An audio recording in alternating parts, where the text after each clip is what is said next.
Hello everybody, back here again for vlog a day. Today it's Monday the 14th and today was a lovely, beautiful day to be alive. Got up this morning, fairly decent time frame, got Bruce out, ended up laying back down. He had me out twice, but I ended up laying back down a little later, so it was later than normal. Actually got out of bed to start getting some stuff done. Hung outside for a little bit. Went for my wife to get up and get around. She was up and around and got moving, got a couple things done, and came in and got her little office set up. It's ridiculous how something so stupid as this right here can just change so much of your routine in your life. It's absolutely crazy. So, but we got her all going, got her all set up, and all that good fun stuff. Ended up hanging around off and on throughout the day, needing me to run things to the printer back and forth, and just kind of being there on call for her, which is desperately needed. Just makes her life as easy as I can. She's already in some pretty bad shape, so trying to make it as easy as I can on her. So went ahead, had a client reach out, trying to do a meet and greet. They sent the original request like 2:40 or 2:35 in the morning. I'm like, what the hell? So I responded back at 5 something when I got up to take my dog outside. And I didn't hear back from her for almost 24 hours. I'm like, oh, I just got off the plane. I landed in China. I'm like, the fuck? And it's like for a stay for 2 months from now. It seemed like a weird ass time to send the request, but I told him, I said, hey, why don't you just reach back out when you get back in the country and the meet and greet. She's like, well, we can, do it when I get back, or if I need to, I can have my wife change her schedule around to meet you.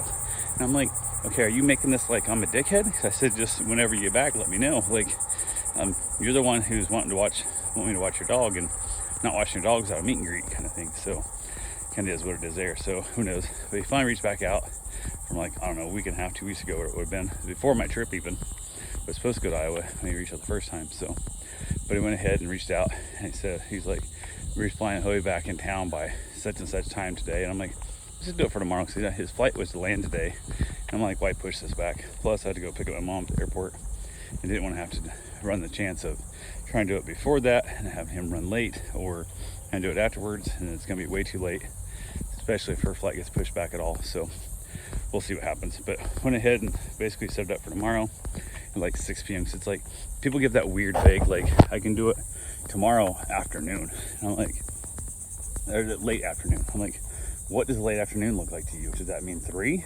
Because does 5 o'clock become evening?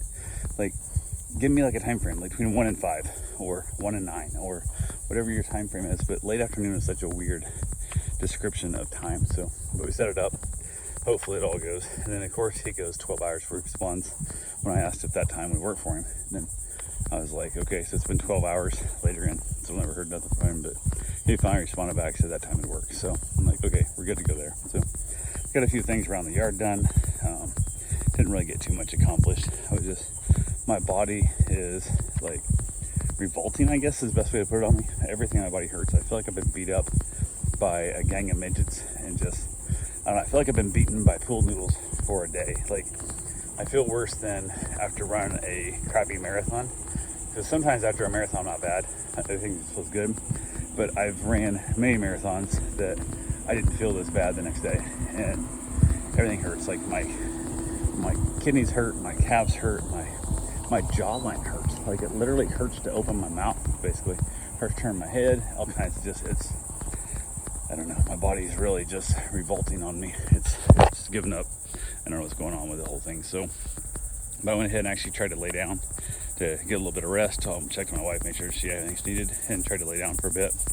And I could not find a spot. I tried anything from putting pillows under my back, so my neck looking back farther.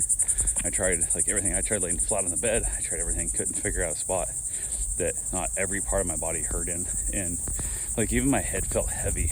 Just laying flat on the bed, felt like my head wanted to fall over. And it was hurting my neck. So I was propping pillows up, trying to block my head into place, and it just, I don't know. It was absolutely just miserable. I think at one point I did finally actually doze off for a bit, but not really any, I would call it sleep. But I was just, no idea. But everything just feels horrible, and I'm not sure what's going on. It's hard telling, but got a couple other things done. Went and got my run in, because I'm an idiot and I still run every day, regardless of how I feel. And that's just how run streaks work. So I went and got my run in, Did not run super fast and didn't run super long, but I did get some miles in to keep my run streak alive. So from there I got back to the house, ended up getting a shower. I've been doing laundry throughout the day, basically washing up all of our clothes, dog beds, all kinds of stuff like that I've been washing up.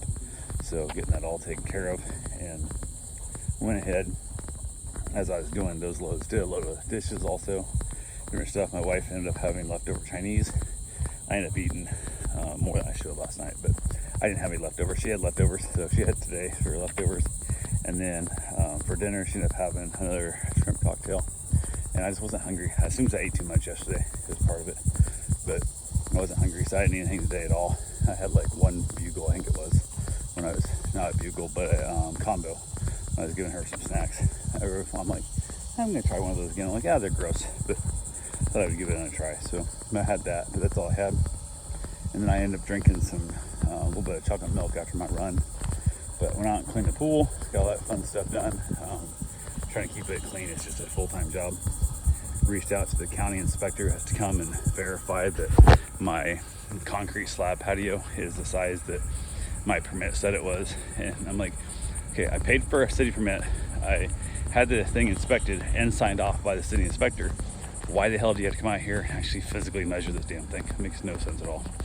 No sense at all. I'm like, all you have to do is like, it's just waste of money. They're paying this person, God knows how much every month, a salary to drive around and annoy the shit out of homeowners. Makes no sense at all. But they're scheduled to come out, I think, Wednesday, which might be interesting because I think my wife's supposed to be having surgery on her leg Wednesday. So who the hell knows? Depending on what time she gets here, what time the surgery is, it's gonna get pushed back again. But she showed up the other day, and before my mom left, and she was there and I was out, and mom told her to go away basically. I just left her card. My wife called and got an appointment.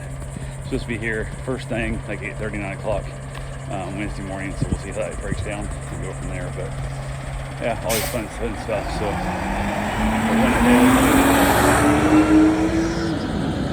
it's kind of weird. Garbage truck, the employee was smoking inside the cab, which I don't think you're allowed to smoke inside government vehicles, but oh well. City employs their own people to pick up garbage, so who the hell knows what the rule is.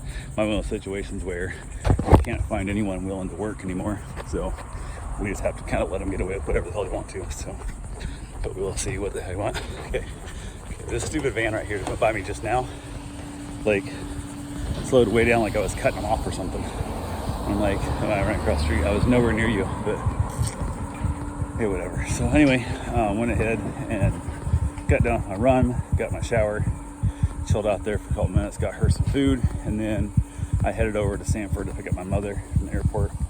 She was supposed to be there at like 7. I guess they were taxiing out of the airport in Des Moines, and as I taxied out, realized I didn't have enough fuel, so I had to stop and taxi over and get fuel again, whatever. It's kind of like, that's never really a pleasant like thought, like, hey, we did our math wrong, let's add an extra gallon of fuel to this thing. But it is what it is. So I had to get fuel, so that delayed them like a half an hour. So she texted me and said they're gonna be landing at like 7:30. I'm like, okay, cool, that'll be good. So went ahead and jumped in the truck, headed over there and got her. And I got to the airport's got a really nice little, like what they call a phone parking spot. And instead of circling the airport over and over again, they put a nice little free parking area a little ways outside the airport where you can sit and wait for your passenger to call you and tell you they're done, which works really, really well. So she called and let me know she was on the ground, and then I was expecting her to tell me when she was off the plane walking towards the door, but she didn't. She waited till she was actually outside before she called me, which wasn't a big deal because I'm maybe 4 or 5 minutes away. Kind of think it was like a long wait. So drove over there, picked her up, headed back, asked her if she wanted to stop and get food or anything, because I assumed she hadn't eaten dinner. It's that weird time frame when she took off, and said she didn't want any food, didn't want to stop. So okay, so we headed back, had a nice little conversation on the way back, and then got home, got her stuff all unloaded and that, and she was making up some Crystal Light, like lemonade, whatever, to drink. And then had a client whose dog's supposed to get dropped off tomorrow morning. Did reach out, asked if they dropped off this evening because they got to be at the airport earlier and blah blah. They originally supposed to drop like 9. They want to drop off like 7. 7 a.m. is that weird drop off in the 7 a.m. thing, because it almost always happens. I get up and I'm 100% ready to go at 6:30, and then they show up like 7:30, 7:45, and it annoys the shit out of me. So, But my phone's set on do not disturb until 7 a.m. So if I'm not 100% ready to go and sitting out there waiting for them, they can't really text or call me until 7, so I won't get the answer. So they're like, hey, can we come over now? And it's 10 till, whatever, so it's 10 minute drive from their house to my place. I won't get the message until it's already 7, so it becomes that weird. I don't want to change my phone settings around all over again for that mess. But went ahead and asked if they could drop the dog off this evening instead, and I'm like, maybe. As I get to the airport, it's gonna be late, yada yada. So we talked. Went back, I called them, let them know it would work. So they dropped the dog off last night, which worked out fine. And as he was leaving, I'm like, this is not by the dog bed. He goes, oh, I forgot the dog bed. So I got plenty of beds, not a big deal. I said, worst case scenario, drop the bed back off tomorrow morning on the way out. He goes, well, that defeats the purpose of coming over tonight. I'm like, well, not really. You still have a lot more time you got to deal with in the dog around, but you can drop the bed off like 2 a.m. Just stick it next to the garage door, as long as it ain't raining. If it's raining, just don't bother. We'll let him sleep on one of our beds. And he's like, okay. So they left. The dog, I hate doing late night drop-offs because it doesn't get a chance the dog to really settle in. So I put my wife in the bedroom before the dog came in. Got her situated, took the dog outside, and basically trying to keep the dog away from my wife. Got it out there playing, got it all having a good time and whatnot. And then basically we were chilling out and having as much fun as we could. And then kind of trying to keep the dog chill. Headed back in, got my wife leg rewrapped, brace on it, all that kind of stuff. Got her positioned on the bed with some pillows around her leg in case the dog decided to just jump straight in the bed and land on her leg. I definitely didn't want it bent backwards, so I wasn't sure how the dog was going to react around people on the bed. So brought the dog in, kind of give it a quick little couple commands to, stay off the bed, to stay away from the bed kind of thing. And it listened for the most part. So got myself a snack, watched a little bit of Cheers, and then had to tell the dog a few times to go lay down. It's not trying to get on the bed, but it listened for the most part, laid down next to me. It did really good. And that was pretty much my day. So that's all I got for right now. We'll talk to you guys tomorrow. Have yourself a safe, wonderful day. Thanks for watching.